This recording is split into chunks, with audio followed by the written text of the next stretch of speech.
Hello दोस्तों, मैं आपका दोस्त आपका कोच आपके सामने हाजिर फिर से नई वीडियो साथ। और आज हम लाए दोस्तों आपके लिए सेट 324 एक्स 2020 का नेक्स्ट सॉल्यूशन। अब तक की वीडियो में दोस्तों हमने इस सेट के क्वेश्चन नंबर 5 तक का सॉल्यूशन आपको प्रोवाइड करा दिया था। हमें उम्मीद है वो आपकी समझ में आ गया होगा। और आज इस वीडियो में दोस्तों हम क्वेश्चन नंबर 6 से इसका सॉल्यूशन प्रोवाइड कराने के लिए जा रहे हैं। तो दोस्तों ज्यादा विलंब ना करते हुए हो जाइए तैयार, करते हैं फिर स्टार्ट। तो दोस्तों आज की वीडियो का पहला क्वेश्चन यानी क्वेश्चन नंबर 6 का हमें इसमें ये limit and continuity and differentiability इसका ये क्वेश्चन दे रखा है, जिसमें हमें एफ एक्स दे रखा है mod x minus two. Mod की डेफिनेशन होती है कि ये ब्रैकेट एक बार प्लस में आती है और यही ब्रैकेट एक बार माइनस में आती है।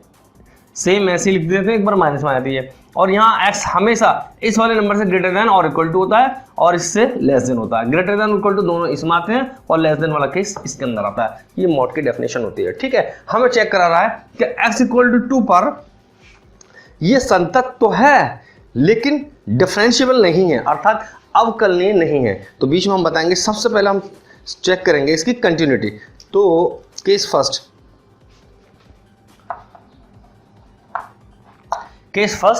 Check for continuity. Check for continuity, Hindi में इसको लिख सकते हैं सत्यता की जांच। ये सत्यता की जांच, सततता की जांच। तो वही जांच क्या होती है दोस्तों, हमने आपको पिछली वीडियो में भी ये क्वेश्चन आ चुका है। तो इसमें अगर कोई फंक्शन कंटिन्यूअस होता है तो कंटिन्यूअस के लिए left hand limit is equal to right hand limit, ठीक, और इज इक्वल टू जिस पर चेक करना है F2 यानी इस पर F2, ये तीनों वैल्यू इक्वल आनी चाहिए तो ये कंटिन्यूअस होगा, अदरवाइज डिसकंटिन्यूअस होगा। दो भी इक्वल हुए तीसरे नहीं हुए तब भी डिसकंटिन्यूअस होगा, या यहीं पे इक्वल नहीं हो तो है ही डिसकंटिन्यूअस। ठीक है, तो हम सबसे पहले लिमिट निकालते हैं, फिर वैल्यू ऑफ द फंक्शन निकालेंगे। और हमने आपको बता दिया है कि ये क्वेश्चन बहुत इंपॉर्टेंट है और ये सेट जितने भी हैं आगे चलेंगे ये सारे काफी इंपॉर्टेंट हैं दोस्तों, आपको बताने की जरूरत नहीं है। चलिए सबसे पहले निकालते हैं राइट हैंड लिमिट। हमेशा राइट हैंड लिमिट पहले निकालते हैं क्योंकि राइट हैंड लिमिट प्लस के लिए आती है, लेफ्ट हैंड लिमिट माइनस के आती है। किस पर चेक करना है, एक्स इक्वल टू 2 पर। तो limit x tends to 2 plus. अब दोस्तों बताएं लिमिट एंड कंटिन्यूटी का पूरा एक एक्सरसाइज चैप्टर कहिए, उसकी वीडियो हमारी बहुत सारी बनी हुई हैं एनसीईआरटी की, आप उस पर लिंक पर जाकर उसको चेक कर सकते हैं और बहुत इंपॉर्टेंट है। वहां से आप बिल्कुल A to Z हमने डिफाइन किया, हर क्वेश्चन का सॉल्यूशन डिफाइन किया है, आप उसको चेक कर सकते हैं। ठीक है, यहाँ तो अब हम आपको जल्दी जल्दी सॉल्यूशन प्रोवाइड करा रहे हैं। तो ये हो गया हमारे पास एफ एक्स।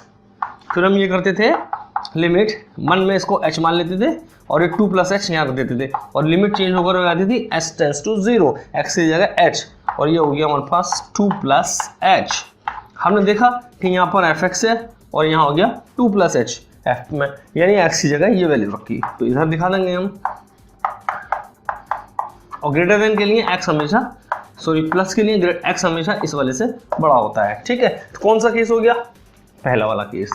तो ये सारी वैल्यू यानी कि इस फंक्शन का मान यानी यहाँ रखेंगे, इस वाली ब्रैकेट के लिए यूज़ करेंगे। तो ये बहुत अच्छी है प्रैक्टिस। आप अगर ये सवाल यहाँ समझ में नहीं आ रहा है तो हमारी वीडियो देख लीजिएगा, वहाँ पर बिल्कुल क्लियर आएगा, एक एक पॉइंट को हमने क्लियर किया। 2 प्लस एच यहाँ रखेंगे तो 2 प्लस एच माइनस 2 ये आ गया, लिमिट लगा देंगे 0 आ गए।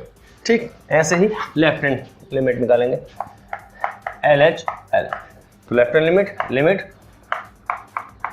x टेंड्स टू 2 माइनस, ठीक, नोटेशन होता है प्लस माइनस का, F X limit s tends to 0 यानी मन में h मान लिया तो होगा 2 माइनस एच। यहाँ पर हम अगर देखें तो ये x है और यहाँ 2 माइनस एच है, इसका मतलब ऐसा लिखा है जैसे 2 माइनस एच लिखा हो, इट मीन्स माइनस के लिए ये छोटा होता है। हमेशा ये चीज़ हमने नोट करा दी है, वीडियो में देख लीजिएगा। तो लेस देन का केस यहाँ पर आ गया, इसलिए अब इस फंक्शन की वैल्यू ये वाली होगी। पहले जो केस होता है सामने का वही फंक्शन की वैल्यू लेते हैं। अगर ये केस होगा तो ये वाला मान, ये केस होगा तो ये वाला मान, राइट। एक्सक्यूज मी, देखिए लिमिट s टेंड्स टू 0, तो ये आ गया माइनस बाहर है 2 माइनस एच माइनस 2, 2 से 2 फिर कैंसिल हो गया और h प्लस का हो गया, फिर भी 0 लगाएंगे, लिमिट लगाएंगे तो 0 हो गया। नाउ अब इक्वल वाला केस x इक्वल टू 2 पर देखिए इक्वल वाला केस देखें तो इक्वल का निशान भी पहले वाले नंबर में ही है, तो ये इसलिए इक्वल वाले केस के लिए भी इस फंक्शन का मान ये वाला दिया जाएगा। ठीक है, तो ये आ गया। तब f2 equal to 2 - 2 equal to 0। तो देखें दोस्तों, left hand limit is equal to right hand limit is equal to value of the function. तीनों 0 आए हैं, ये भी 0 आया, ये भी 0 आया और ये भी 0 आया, यानी कि तीनों इक्वल आ गए। Is equal to equal value आप लिख के दिखा भी सकते हैं कि ऑल आर इक्वल, हैंस आता है इंग्लिश में लिखेंगे hence the given function is continuous for x equal to 2, और हिंदी में लिखेंगे आता है, ये पूरी लैंग्वेज लिखनी है दोस्तों, इन लैंग्वेज के ही जो है मार्क्स मिलते हैं आपको। अतः दिया गया फंक्शन या फलन, हिंदी में लिख सकते हैं, फंक्शन को एफ ऊपर एन लिख दिया, हिंदी में फलन लिख सकते हैं। अतः दिया गया फंक्शन x इक्वल टू 2 पर संतत है, यह कंटिन्यूअस है। एक चीज केस नंबर 1 तो हमने इसको चेक कर लिया। अब हमें दूसरा केस क्या देखना है इसका कि ये अवकलनीय है या नहीं है। तो अवकलनीय की डेफिनेशन क्या होती है, क्या चेक करते हैं, दिखाते हैं हम आपको। अब केस नंबर 2 है दोस्तों, चेक फॉर डिफरेंशिएबिलिटी, यानी अवकलनीयता की जांच। अब देखिए अवकलनीयता के लिए क्या होता है, जिस तरीके से कंटिन्यूटी के चेक करने का तरीका हमने आपको बताया, लेफ्ट हैंड लिमिट और right hand limit and value of the function, ये तीनों चीजें इक्वल आनी चाहिए तो कंटिन्यूअस है। अगर कोई एक भी इक्वल नहीं आई तो डिसकंटिन्यूअस है, अर्थात असंतत है। ठीक, अब यहां पर आते हैं अवकलनीय कैसे चेक करते हैं। तो दोस्तों अवकलनीय के लिए सबसे पहले हमें आपको नोटेशन सिखाते हैं, जैसे कि हम आपको बता रहे हैं कि कोई भी चीज आती है तो उसको हम क्लियर डिफाइन करते हैं ताकि आप भी क्लियर, आपको भी क्लियर हो जाए और हमें भी आत्मसंतुष्टि हो जाए। असल में जब तक हम थोड़ा डीपली और बिल्कुल क्लियर ना कर रहे हैं तो हमें खुद ही अच्छा नहीं लगता है। एनीवे देखिए, जिस तरीके से लेक्चर ऐसे ही इसे कहते हैं RHD, right hand derivative, full form इसकी हो गई राइट हैंड डेरिवेटिव। ठीक, राइट हैंड डेरिवेटिव। और LHD जो होता है वो होता है लेफ्ट हैंड डेरिवेटिव। ठीक, अब राइट हैंड डेरिवेटिव को कैसे शो करते हैं हम, तो उसका नोटेशन ये दिखाते हैं इधर। राइट हैंड डेरिवेटिव को R बना देते हैं राइट हैंड, और डेरिवेटिव के लिए डैश लगा देते हैं और fx, यहाँ पर x जिस फंक्शन पर चेक करना है वो है, और लेफ्ट हैंड के लिए L लगा देते हैं f'(x). तो इनका नोटेशन तो ये हो गया।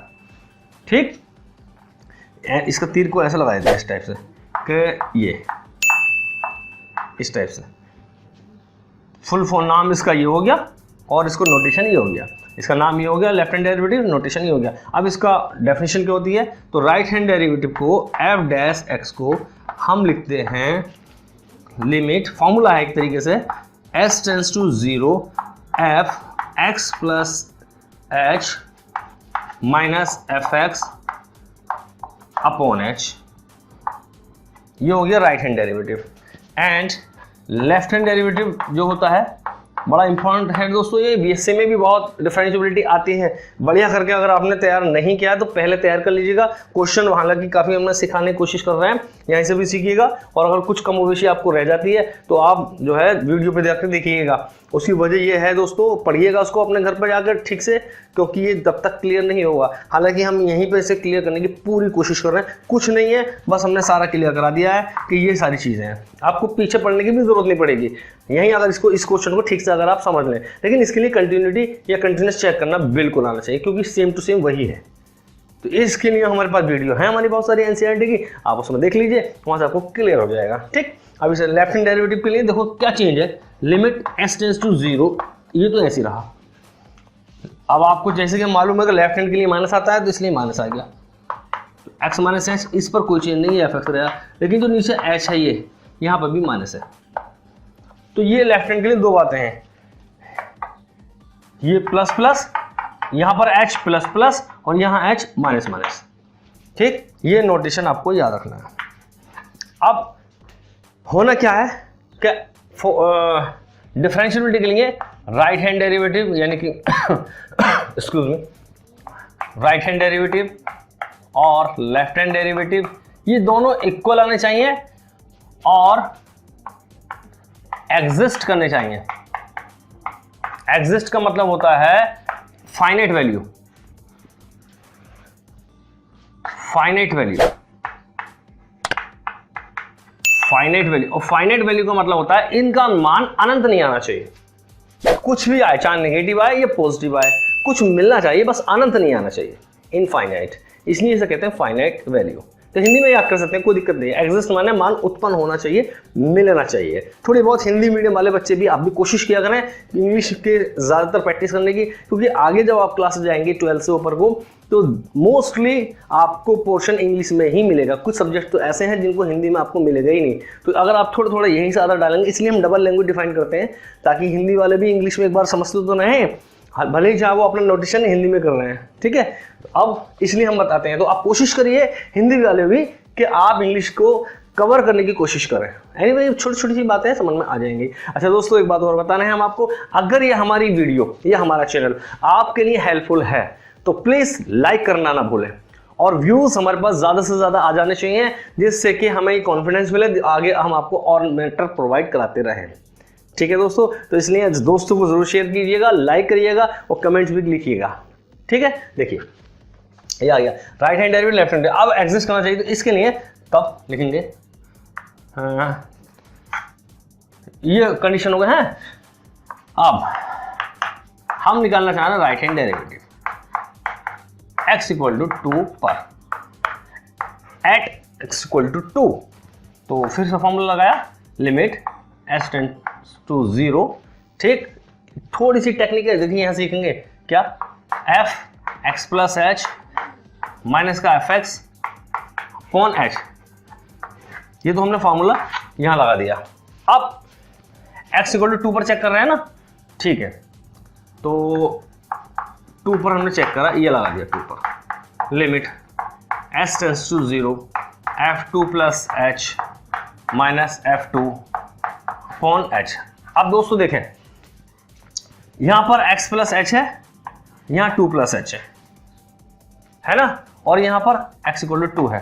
या ऐसा समझिए, इन दोनों फंक्शन को, इसे छोड़िए, इन दोनों फंक्शन को, ये वाला फंक्शन और इस फंक्शन, इसकी तुलना हम अपनी fx से करते हैं मन में, fx से। तो fx से तुलना करेंगे इसकी, तो क्या फर्क पड़ रहा है इसमें और इसमें, ये कंपेयर कर, x की जगह 2 प्लस h रखा इस वाले में, तो ये कंपेयर हो गई, और इसके लिए x की जगह 2 रखा है सिर्फ, है ना, सिर्फ इसकी और इसकी fx से कंपेयर करेंगे। तो अपने मन में रखेंगे यहाँ पर x इक्वल टू, इसके लिए 2 प्लस h है, तो अब देखेंगे केस ग्रेटर देन और इक्वल टू है, ग्रेटर देन और लेस देन का साइन का यूज है, तो greater than sign, less than का साइन यूज करेंगे। और नॉट इक्वल टू का केस होता तो हमने आपको बताया है कि लिमिट एंड कंटिन्यूटी में लेफ्ट हैंड लिमिट और right hand limit not equal to वाले केस में ही आती है, ऐसी ही यहाँ आती। एनीवे, अब ग्रेटर देन इक्वल टू तो प्लस के लिए हमेशा याद होता है, वीडियो में आप हमारे चेक कर सकते हैं ग्रेटर देन हो गए। और अगर यहाँ इससे कंपेयर करें तो यहाँ पर x इक्वल टू 2 है, एफ एक्स है x इक्वल टू 2। ठीक, तो इसका मतलब हुआ कि यहाँ पर इक्वल टू का केस लगाना है, x इक्वल टू 2, और इस वाले फंक्शन की वैल्यू रखने के लिए हमें ग्रेटर देन वाले केस का यूज करना है। तो इधर आते हैं, देखिए लिमिट s टेंड्स टू 0, तो ग्रेटर देन इस वाले की वैल्यू हम निकालेंगे वो x ग्रेटर देन 2 वाले केस से निकालेंगे, और x ग्रेटर देन 2 का केस ये वाला है। ठीक, तो लगाते हैं, यहाँ आ गया ग्रेटर देन 2 का केस, तो लगाएंगे 2 प्लस h, केस पता लग गया, 2 प्लस h माइनस 2, जैसे कि लिमिट एंड कंटिन्यूटी में सीखा था, 2 प्लस h माइनस 2, इस वाला फंक्शन का ये आ गया। माइनस इक्वल टू केस के लिए भी यही है, क्योंकि इक्वल का साइन यही है ना, तो इक्वल केस के लिए भी यही आ गया। इक्वल के लिए रखेंगे x इक्वल टू 2 माइनस 2, ये आ गया, अपॉन h, ये बचा h, limit s tends to 0 h upon h, s से s कैंसिल हो गया, 1 बचा, जिसकी लिमिट ही वही गायब हो गया, तो लिमिट भाग गई छोड़ के, खाली बचा 1। फाइनाइट वैल्यू तो आ गई, हम अब चाहें तो ब्रैकेट में लिख सकते हैं कि फाइनाइट वैल्यू, परिमित मान, परिमित मान हिंदी में, फाइनाइट वैल्यू अनंत तो नहीं आया ना, इसलिए फाइनाइट वैल्यू तो आ गई। अब लेफ्ट हैंड लिमिट भी अगर 1 आ जाती है तो फंक्शन कंटिन्यूस है ही, डिफरेंशिएबल भी हो जाएगा, अवकलनीय भी हो जाएगा। दिखाते हैं, तो दोस्तों देखिए अब आगे दिखाते हैं हम आपको। Left hand limit, right hand limit आ गई, लेफ्ट हैंड लिमिट नाउ, या लेफ्ट हैंड डेरिवेटिव, यहाँ राइट हैंड डेरिवेटिव लिखा था, नहीं लिखा तो इधर साइड में लिख के दिखा सकते हैं कोने में कि ये राइट हैंड डेरिवेटिव है और ये लेफ्ट हैंड डेरिवेटिव है। लेफ्ट हैंड डेरिवेटिव की वो लगाएंगे डेफिनेशन, तो हमने सीखी है अभी लेफ्ट हैंड डेरिवेटिव डेफिनेशन क्या होती है, L F dash X, is equal to limit रट रही हुई होनी चाहिए हर चीज, यानी इतनी प्रैक्टिस में होनी चाहिए। s tends to 0 f x minus H minus F X और माइनस एच। h ऊपर दोनों में राइट हैंड में प्लस प्लस, लेफ्ट हैंड में माइनस माइनस। ठीक, वही इसकी कंपेयर किससे करेंगे हम, fx से इसकी कंपेयर करेंगे। तो देखिए fx के लिए कंपेयर करेंगे तो यहाँ पर आ गया इस वाले केस के लिए ऐसा लग रहा है जैसे x की जगह x माइनस एच रखा। पहले वो लगा देते हैं वैल्यू किस पर, 2 पर, x इक्वल टू 2 पर, तब करेंगे कंपेयर, अभी दिखाते हैं। तो left hand f dash 2 is equal to limit s tends to 0। Lengthy question है, इंटरेस्टिंग है दोस्तों, ध्यान रखिएगा। 2 minus H minus f2 upon minus H. अब किससे कंपेयर करेंगे, fx की, दोनों को, इस वाले फंक्शन की भी इससे और इस वाले फंक्शन की भी इससे। इस फंक्शन कंपेयर करना है तो लिखा है, ऐसे लिखा है जैसे x की जगह 2 माइनस एच रखा हो। तो इस वाले इसके नीचे इधर को, इसी के ठीक नीचे x equal to 2 minus H, और माइनस के लिए लेस देन होता है 2, ये पता लग गया। और इधर के लिए इसके नीचे लिखेंगे, इसके हिस्से की कैलकुलेशन इसके नीचे और इसके हिस्से कैलकुलेशन इसके नीचे। और यहाँ लिखा है अगर इससे कंपेयर करना है तो x इक्वल टू 2, ये f(x) है, ये f2 है, तो x की जगह 2 रखा है, ये तो है। तो ये यहाँ इसकी वैल्यू जो लगाएंगे वो इस वाले केस के लिए लगाएंगे, और इसकी वैल्यू जो लगाएंगे वो इस वाले केस के लिए लगाएंगे। तो लेस देन का केस हो गया, लेस देन का केस ये रखा हमारे सामने। तो आ जाएंगे इधर f, तो x minus 2h left hand में लगाएंगे, यहाँ आ गया, बाहर minus 2 minus H minus 2 minus, ये इक्वल का केस है, इक्वल का केस यहाँ रखा है, कितना है 2 माइनस 2 अपॉन माइनस एच। ठीक, लिमिट s टेंड्स टू 0, यहां से 2 माइनस एच और ये फंक्शन 0, ऊपर माइनस एच प्लस एच हो गया, तो यानी ऊपर प्लस एच नीचे माइनस एच, 1, लिमिट गायब क्योंकि एच गायब हो गए, लेकिन माइनस का 1 बना। अब हमने देखा लेफ्ट हैंड लिमिट जो आई वो प्लस की 1 थी, और राइट हैंड लिमिट वो राइट हैंड लिमिट जो आई प्लस की 1 थी, ये लेफ्ट हैंड लिमिट है, ये माइनस की 1 आई है, यानी दोनों इक्वल नहीं आए हैं। लिखेंगे since left hand derivative not equal to right hand derivative आता है, दिया गया फंक्शन अवकलनीय नहीं है, x इक्वल टू 2 पर, अच्छी लैंग्वेज आएगी, x इक्वल टू 2 पर। लिमिट एंड कंटिन्यूटी का जो चैप्टर अब वो एक्सरसाइज करी थी, अभी एक्सरसाइज का क्वेश्चन ये वाला कह रहा, एक्सरसाइज याद आ रही है, तो वहाँ पर भी ये लैंग्वेज लिख सकते हैं कि आते हैं दिया गया फंक्शन x इक्वल टू 2 पर, ये जितने भी चेक करा था कंटिन्यूस है या नहीं है, और नहीं भी लिखेंगे तो दैट्स अंडरस्टूड। आते हैं दिया गया फंक्शन x इक्वल टू 2 पर अवकलनीय नहीं है, ये हो गया, प्रूव हो गया दोनों केस में।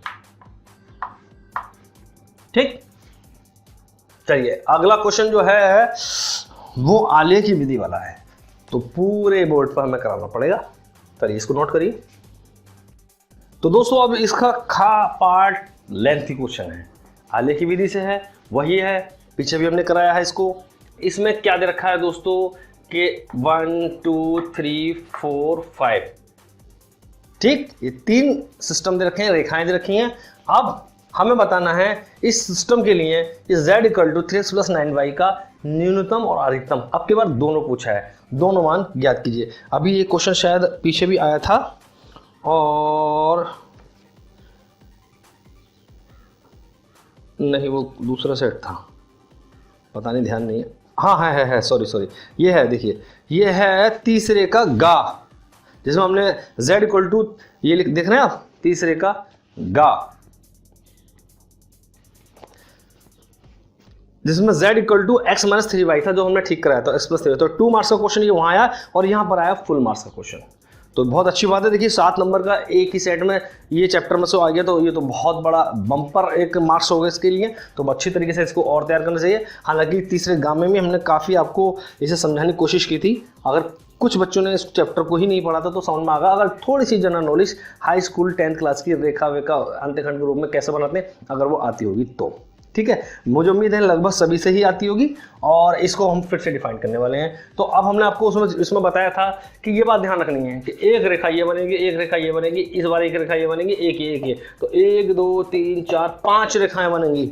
इन 5 रेखाओं से घिरी हुई आकृति, अर्थात एक ऐसा ऐसा चित्र बन के आएगा जिसकी भुजाएं इन 5 रेखाओं से मिलकर बनी होगी। फिर उसके कॉर्नर पॉइंट निकालते हैं, उस कॉर्नर पॉइंट को हम चेक करते हैं, कॉर्नर पॉइंट को चेक करने के बाद में इसमें फिट करते हैं, जो सबसे कम होगा सबसे अधिकतम होगा दोनों मान ले लेंगे। तो चलिए लेट्स स्टार्ट। लैंग्वेज लिखेंगे दिए गए निकाय को right the given system in equation form. Hindi में लिखेंगे दिए गए निकाय को, दिए गए निकाय माने सिस्टम, निकाय को समीकरण फॉर्म में लिखने पर या समीकरण रूप में लिखने पर, समीकरण रूप में लिखने पर, इंग्लिश में बता दिया हमने। और निकाय की जगह इसमें जो इस्तेमाल हुआ वो शब्द उसी आलेखी द्वारा रेखिक प्रोग्राम समस्या को, दी गई रेखिक प्रोग्राम समस्या को समीकरण फॉर्म में लिखने पर इस लैंग्वेज को लिख सकते हैं, या फिर निकाय का वर्ड भी यूज कर सकते हैं। निकाय में होता है सिस्टम, समीकरण फॉर्म में लिखते हैं तो लगा देते हैं, इक्वल लगा देते हैं सब जगह, x + 3y = 60। एक ही क्वेश्चन बन गई वाली। दूसरी है x + y ये = 10 है, क्वेश्चन नंबर 2। तीसरी है इक्वल लगाना है, x = y, क्वेश्चन नंबर 3। और x = 0 ये अक्षरों के समीकरण होते हैं, हालांकि ये भी पूरी समीकरण ही है। And y = 0। 5 इक्वेशन आ गए। अब हम क्या करते हैं, अंतखंड रूप में बना लेंगे, ये इनके 2 पॉइंट निकालेंगे जैसे हमने बताया था, उससे फिगर ड्रॉ करेंगे टेबल बना के, फिर इसके पॉइंट, फिर इसके पॉइंट, फिर इसके पॉइंट, इसके पॉइंट, सारी चीज़ों को एक फिगर में ड्रॉ कर देंगे। तो देखिए लेट्स सी। सबसे पहले समीकरण 1 के लिए हेडिंग डाल सकते हैं, ठीक। x + 3y अंतखंड रूप में बना लें, या फिर उससे आसान तरीका यह है कि एक बार x को 0 कर दें, एक बार y को 0 कर दें, पॉइंट मिल जाएंगे। जब x = 0 इसका मतलब ये होता है कि जब रेखा x को काटती है तो y = 0, और जब y x को काटती है तो x = 0, इसलिए याद लगाते हैं।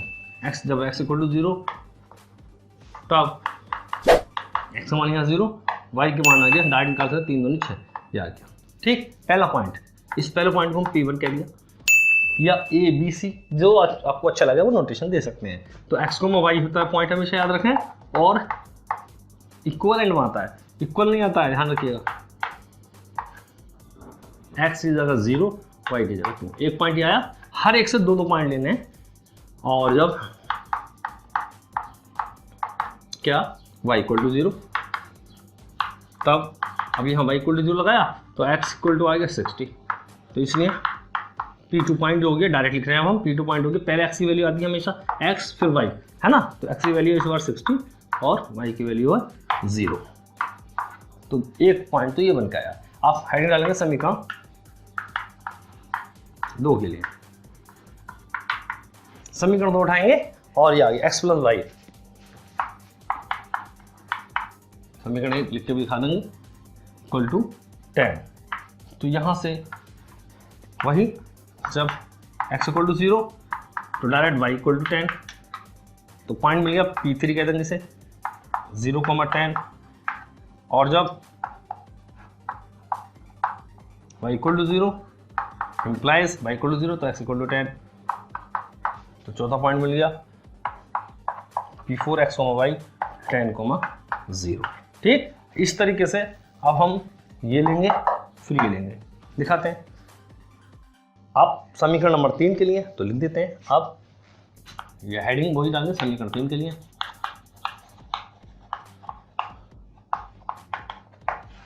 समीकरण 3 के लिए x = y, ठीक। समीकरण 3 के लिए पॉइंट मिलेंगे, जब x = 0 तो y = 0, तो पॉइंट मिल गया। ये जो पॉइंट इधर के थे वो हमने यहाँ नोट कर दिए, P1 P2 P3 P4, अब बनेगा P5, P5 बन गया हमारे पास 0 0।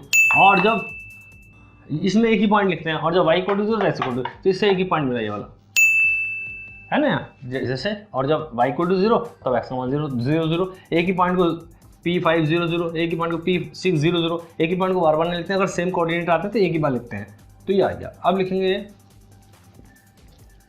समीकरण 4 और समीकरण 5, ये तो अक्ष हैं, क्योंकि समीकरण 4 जो है x = 0 कौन सी अक्ष है आप दिखाना चाहें ब्रैकेट में लिख सकते हैं, y अक्ष, और ये y = 0 x अक्ष, राइट। तो फिर ए पॉइंट है शो कर देते हैं P500।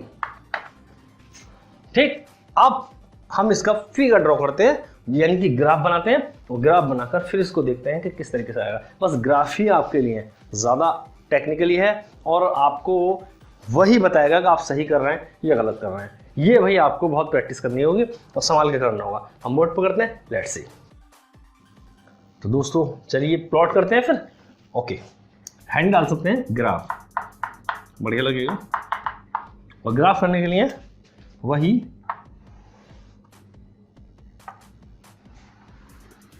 X axis Y axis बना लेंगे।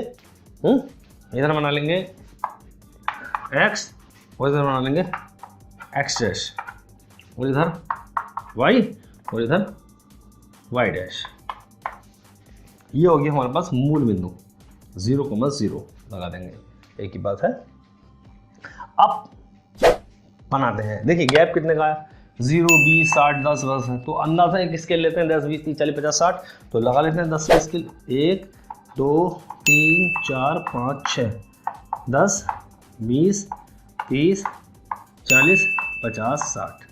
तो पहला पॉइंट ड्रॉ करते हैं 0,20, 10, 20 यहाँ बनाते हैं, फिर 10, 20, 30, 40, 10, 20, 30, 40, जितने की ज़रूरत है इतना हम पॉइंट लिख रहे हैं, क्योंकि इसमें ज़रूरत लगेगी।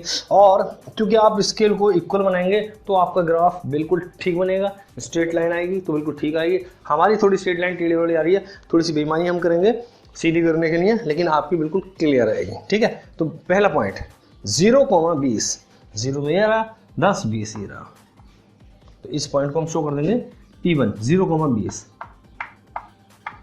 आसपास, यानी कि ये वाला पॉइंट हो गया। ठीक है, इसे हम कलर से शो कर सकते हैं ताकि हमें याद रहे।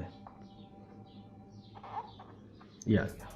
अब चलते हैं दूसरे पॉइंट पर 60,0, तो 60 आ गया, ये आ गया है ना, 60,0 कलर से करेंगे, ये आ गया 60,0, और इसका नाम आ गया हमारे पास P2 60,0, ये P1 है 0,20। अब दोनों पॉइंट एक रेखा के हैं, ये दोनों पॉइंट एक रेखा के हैं, और ये लास्ट x = y वाली के लिए है, यानी इसके लिए है। तो इस रेखा के दोनों पॉइंट ये हो गए। अब इन दोनों पॉइंटों को हमें स्केल से मिलाना है, तो स्केल से एक रेखा हम बना लेते हैं। चलिए वाइट से बना लेते हैं, दूसरे को दूसरे से बनाएंगे, तो इसको बना लेते हैं, सीधी जाएगी, बोर्ड पर खींचने बड़ी टिपिकल पड़ती है।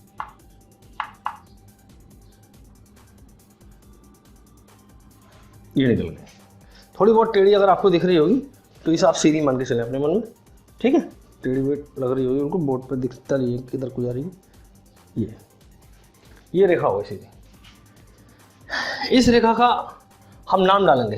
अब हमने जो 3 गा जो क्वेश्चन अभी आपको दिखाया था, इसमें सिखा दिया था कि ग्रेटर देन का अगर साइन आता है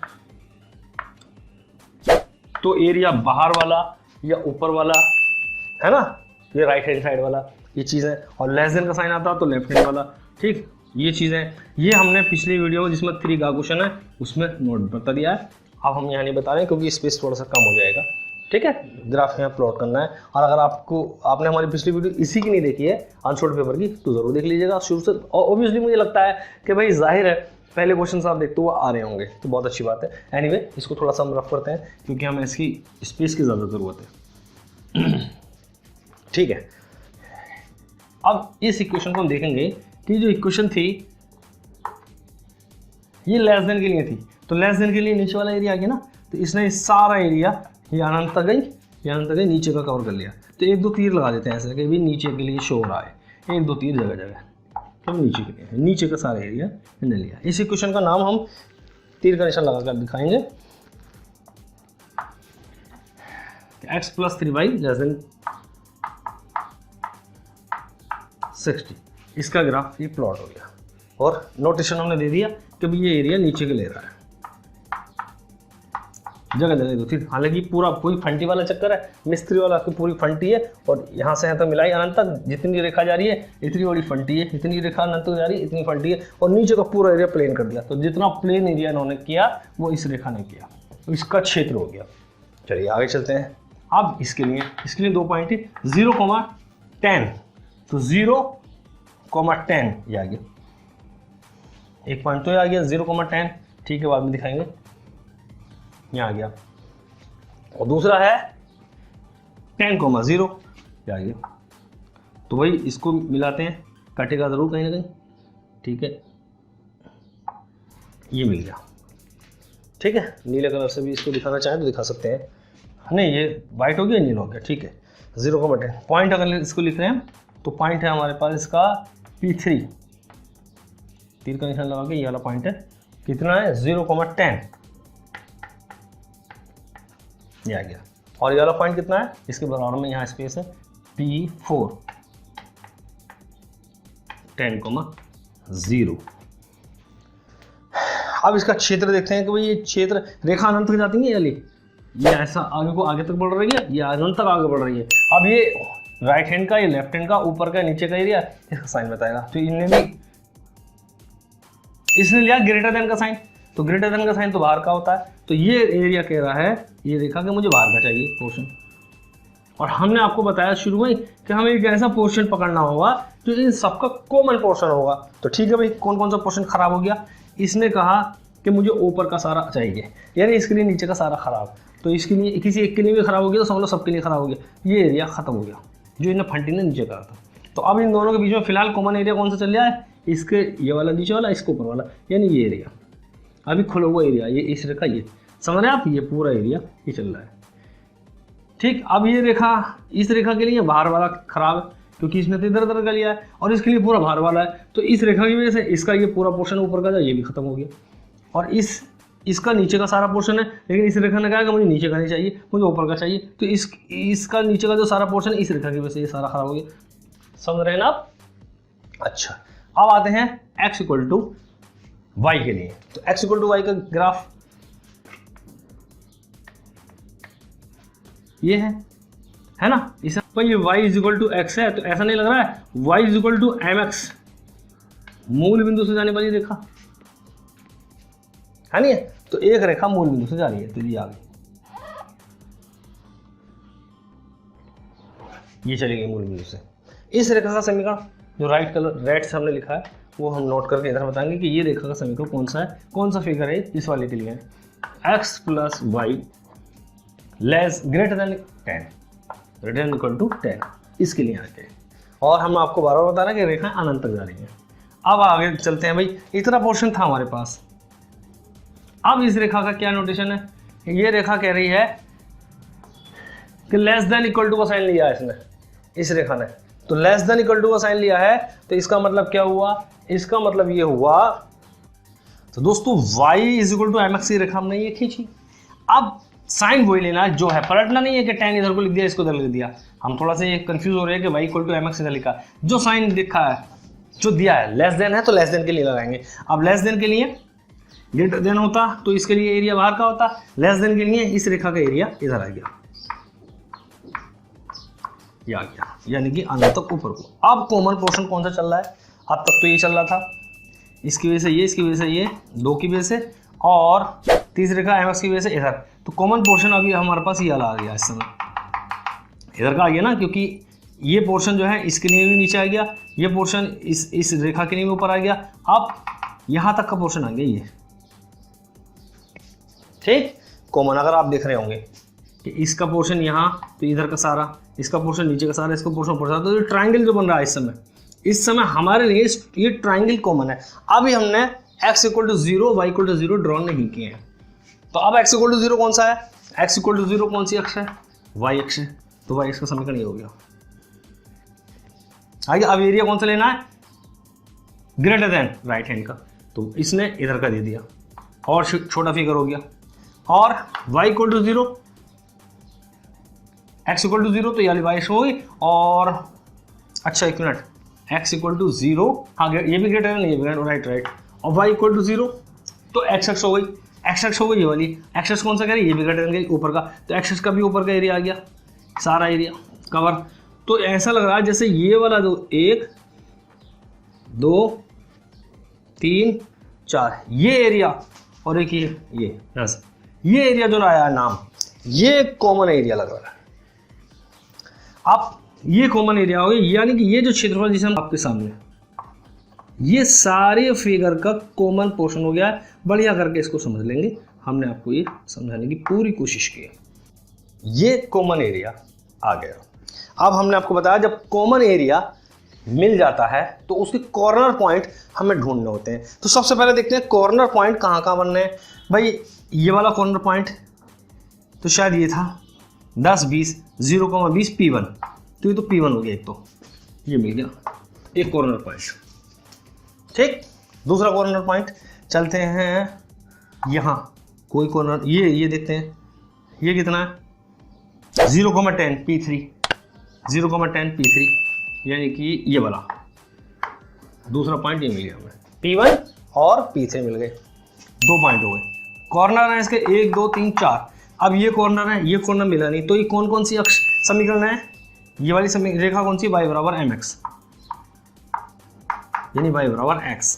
एक तो ये वाली रेखा है और ये व्हाइट वाली कलर की हमने लिखी है, ये वाली रेखा है। इन दोनों का प्रतिच्छेद बिंदु जो है वो ये वाला है, तो निकालेंगे ना, सॉल्व करेंगे तो x प्लस, इसलिए हमने इन समीकरण इन रेखाओं के ऊपर वो डाल दिए कि कौन सी रेखा, ताकि हमें पता लगे कौन सी रेखा है। तो y बराबर x और y बराबर x plus 3y equal to 60 को हमें सॉल्व करना है। तब इनका प्रतिच्छेद बिंदु जो आएगा वो ये वाला बिंदु मिलेगा नया, जो कि यहाँ पर कहीं नहीं है।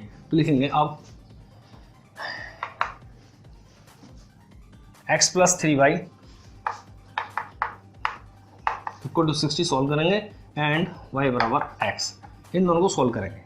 तो y बराबर x होगी, x इक्वल टू 3y समीकरण नंबर 1 है और ये समीकरण नंबर 3 है। इनको हल करना है, y का मान यहाँ रख देंगे, सॉल्व करते हैं जैसे ही, तो डायरेक्ट भी कर सकते हैं हम। 3x 60 तो 4x 60 then x equal to 15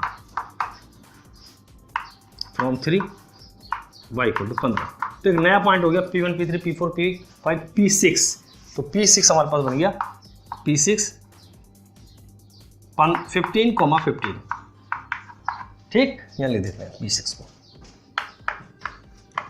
15,15 और हम इस पर टिक भी कर देते हैं कि ये वाला पॉइंट हमारा कॉर्नर का पॉइंट है, ये ला दिया। 3 पॉइंट मिल गए और 4 पॉइंट हमें चाहिए, तो ये वाला पॉइंट भी मिल गया, एक तो ये पॉइंट मिल गया, ये मिल गया। अब ये रेखा कौन सी, एक तो नीली वाली रेखा, एक ये रेड कलर वाली रेखा। ठीक है, यही रेखा 2 जगह काट रही है भाई, देखो ये वाली रेखा, ये वाइट वाली रेखा है और ये नीली वाली रेखा, इसने यहाँ काटा, तो ये बन गया 15,15, यानी ये 15,15।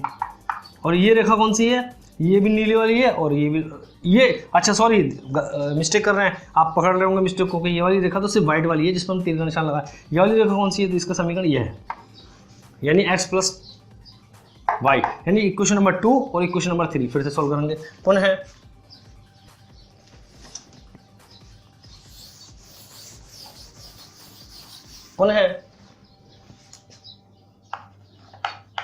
कौन कौन सी है, नीली y इक्वल टू x, यानी कि ये, और ये x प्लस वाई, यानी कि ये दोनों equation.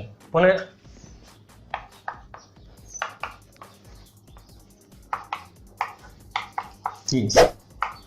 x plus Y equal to 10, ये समीकरण 2, और x इक्वल टू वाई समीकरण 3 हल करेंगे। x की जगह y है, y की जगह x रखा, तो फिर से वही x plus x equal to 10 2x, x equal to 5 from 3 y equal to 5। तो नया पॉइंट मिल लिया, सो नया पॉइंट मिल गया P6 P7, कितना 5,5।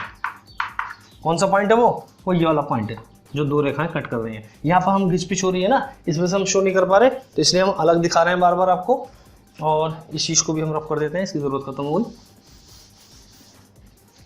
तो ये हो गया P7 कितना 5,5, और इस पर भी हमने अपना रेड कलर का निशान लगा दिया। ये हमारे हो गए कॉर्नर पॉइंट।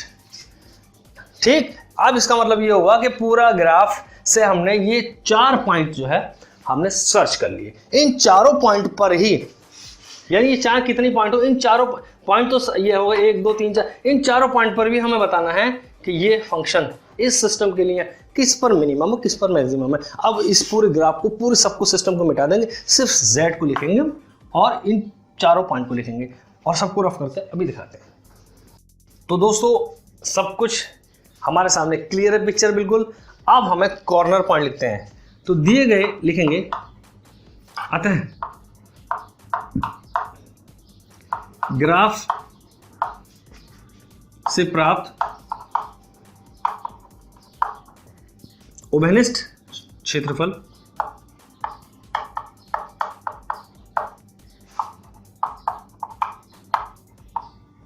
उभयनिष्ठ क्षेत्रफल के कॉर्नर पॉइंट या कोणीय बिंदु, कोण पर जो बनते हैं, इंग्लिश में लिखेंगे hence by graph we get the corner points of the common area are. क्या, एक टेबल बना लेते हैं, बल्कि टेबल इधर नहीं बनाते हैं, पहले कॉर्नर पॉइंट्स लिख लेते हैं जो हमें कोणीय बिंदु कौन कौन से। नंबर 1 एक तो P1 0,20, यानी कि दौड़ लगी इतने लोगों की भागने के लिए और दिए गए टाइम के मुताबिक सिर्फ 4 लोग ही वहां पर पहुंच पाए। तो इन 4 लोगों में हमें विजेता घोषित करना है कि सबसे मैक्सिमम वैल्यू इन 4 में कौन दे रहा है और सबसे मिनिमम वैल्यू कौन दे रहा है। तो ठीक है, इन 4 लोगों को एक लिस्ट में लिखा हमने। ये आया P3 नाम का व्यक्ति था 0,10 और P6 था 15,15 एंड P7 था। ठीक दोस्तों, बड़ा इंपॉर्टेंट क्वेश्चन है, लेंथी 7 नंबर का क्वेश्चन आया इसमें 7 मार्क्स का। तो दैट्स वेरी मोस्ट इंपॉर्टेंट। हालांकि अनसोल्ड पेपर है क्योंकि एग्जाम पेपर है तो सारा कुछ इंपॉर्टेंट है, लेकिन ये टॉपिक हर हाल में आता है, हर एक सेट में आएगा।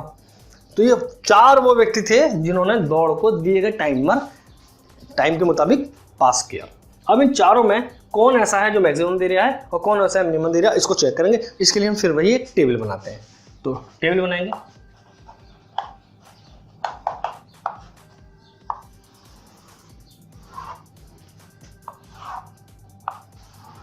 यहां लिखेंगे कोणीय मान या कोणीय बिंदु या कॉर्नर पॉइंट। इंग्लिश वाले बच्चे इंग्लिश में लिख लेंगे कोणीय बिंदु। बिना टेबल के भी कर सकते हैं, कोई जरूरत नहीं है टेबल बनाए, लेकिन एक टेबल से थोड़ा सा ये है लुक एक साथ दिख जाएगा। एंड z इक्वल टू हमारे पास है 3x + 9y।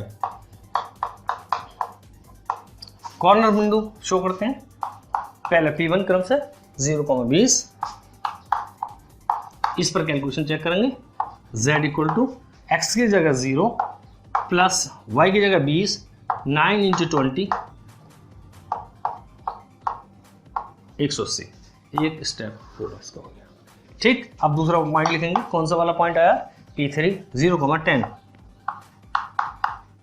इस पर z निकालेंगे, कितना है z? x की जगह 0 और इस बार 10 रखना है तो 90 यानी 90।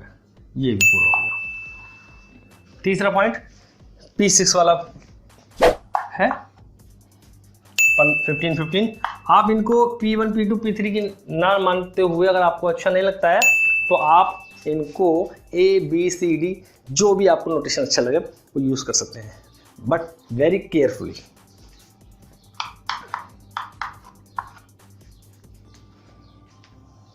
Z 15 15 दिया 45, 15 था 150, 15 नहीं मैं 135, 5 5 10 का 0 हासिल लगा 8, 3 4 7 और ये 8 और ये 1, ये भी 180 आया। ओके, लास्ट वाला पॉइंट रह गया हमारे पास 5 P7।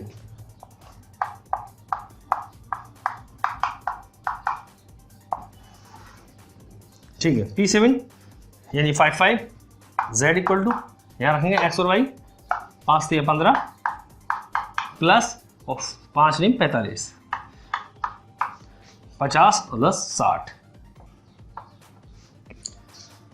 तो दोस्तों अब हम देखते हैं इसमें आते हैं उपरोक्त लैंग्वेज बहुत इंपॉर्टेंट होती है। ये लैंग्वेज ही आपको सारे स्टूडेंट से अलग डिफाइन करती है। ये लैंग्वेज बताती है कि आपने इस क्वेश्चन को किसी से चीट नहीं किया है बल्कि अपनी तरीके से किया है, क्योंकि चीटिंग करने वाले बच्चे लैंग्वेज पर ज्यादा ध्यान नहीं देते, फटाफट पोर्शन मिल जाए, इसलिए लैंग्वेज बहुत जरूरी है। अतः उपरोक्त सारणी या टेबल से स्पष्ट है कि, तो देखिए मैक्सिमम तो दोनों ही आ गए, अधिकतम और मिनिमम मान ही आ गया, तो महत्तम बिंदु तो आ गया हमारे पास ये, मैक्सिमम दो आए हमारे पास, तो दो लोग इक्वल उस पर रहे दौड़ में, तो दोनों विजेता घोषित हो गए।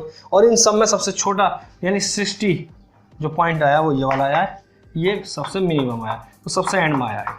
इसका मतलब क्या हुआ, अगर हम पहचान करें तो जब इन चारों को एक साथ दौड़ाया हमने, तो इन चारों को दौड़ाने में ये दो तो बिल्कुल सेम टाइम पर बाउंड्री जहां इनको पहुंचना था बिल्कुल पहुंची, और उसके बाद में फिर ये वाला पहुंचा होगा 90, सबसे लास्ट में ये वाला पहुंचा होगा, है नहीं?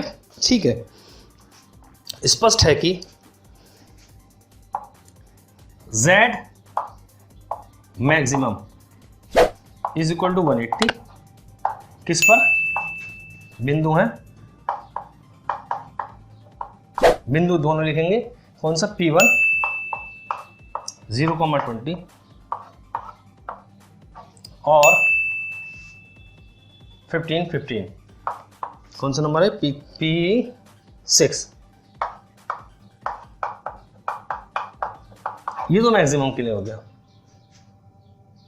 ऐसे लिख देंगे, ऐसे लिख सकते हैं 76 पर बिंदु इतने इतने पर Z मैक्सिमम इक्वल टू 180, ये लैंग्वेज पूरी बन गई, ये लाइन ऊपर आएगी, इसके नीचे जाएगी, एंड बिंदु कितने पर, P7 55 पर Z मिनिमम